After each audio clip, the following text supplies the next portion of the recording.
Hello Internet! This is Piou Piou. And this is Azrod. Today the plan is to create a wall for our tent using bamboos that we collected yesterday. On top of building a wall, we're also going to talk about nutrition in this video, what's best to eat, what's best to avoid, how to eat for cheap, and how to eat with stuff around you. And this gorgeous chameleon helps us with the fly. She is truly a magnificent dragon.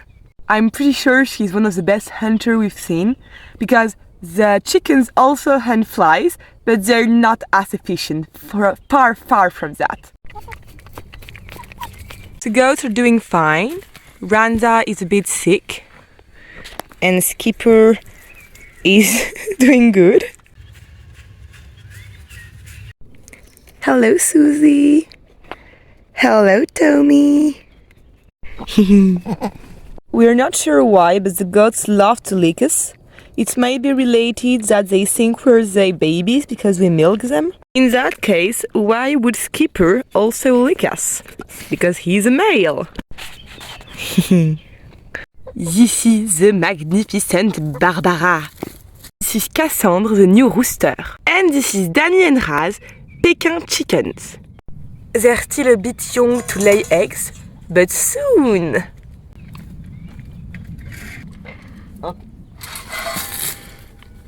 I'm digging tranché comme on dit. I'm going to dig a trench around this tent.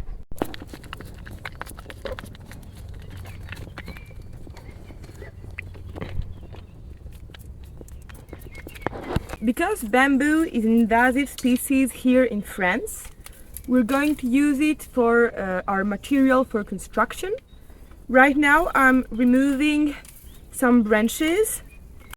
This way we are left with lean and clean bamboos that we can easily use for walls, and the leftover part can also be used to plug some holes. Hello, Tommy! Look how cute! The chickens are sleeping on beanbags just behind the tent. And right now we're digging a hole. So with the bamboo we collected yesterday, this is the start of the wall that we built. We need to add more bamboos to heighten our wall, but it's a really nice first try. By the way, if you live in a city, you probably have never tasted this kind of bread.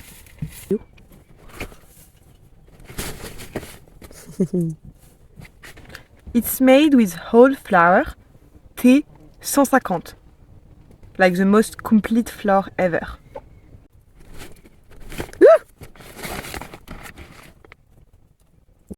This is a chicken napping, nobody move. Ah bah attends, montre. Look the effect of the bread on this chicken. This part of the body is full of food. You can't really see because this is a dark chicken, but there is like a food stockage here that usually is empty when the chicken hasn't eaten. Fly away!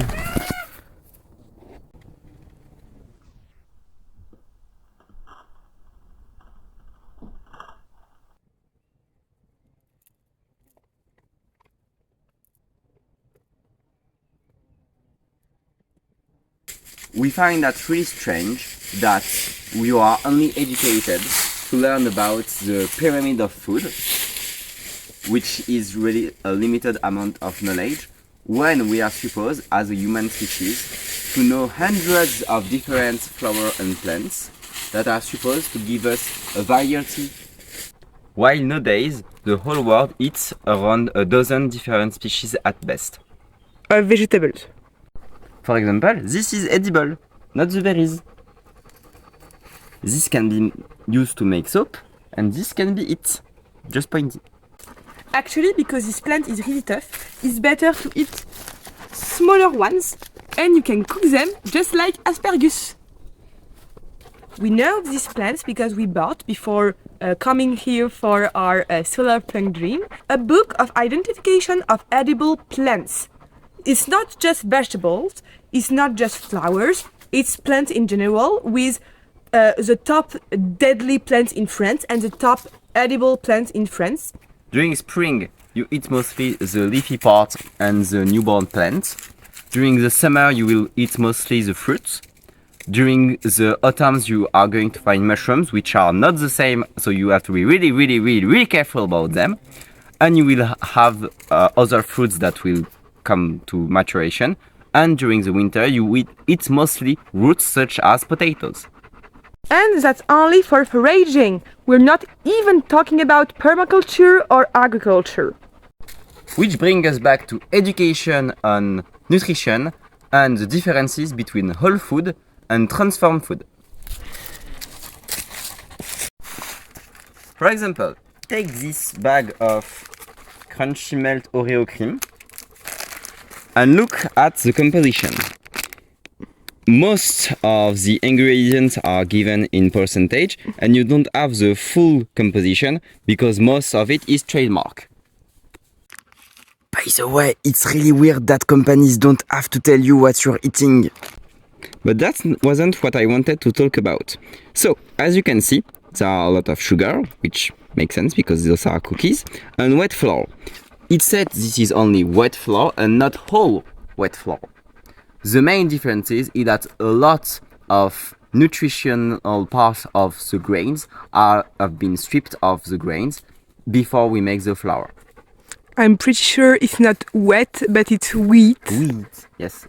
In white flour, the bran part and the germ part are stripped off, which only leaves you with carbs. So basically, you are paying for something that is not nourishing you. That's why we use whole flour. But this is only one of the main issues with agro-industrial nowadays. The other one are vegetable oils. On this, as you can see, there are palm oil. Aside from the ecological disaster that is the culture of palm tree, you need to know that a lot of vegetable oils are really bad for your health. Basically, any oil that is obtained by eating process can be really damaging for your cells and increase the chance of cancer for you. But it's not something widely known, unfortunately. Some olive oil and avocado oils are not heat treated that we know of. You eat food that isn't fully nutritional. You eat food. Attends, food nutrition. Okay, so you eat food that isn't fully nutritional. You eat food that isn't diverse enough for your species.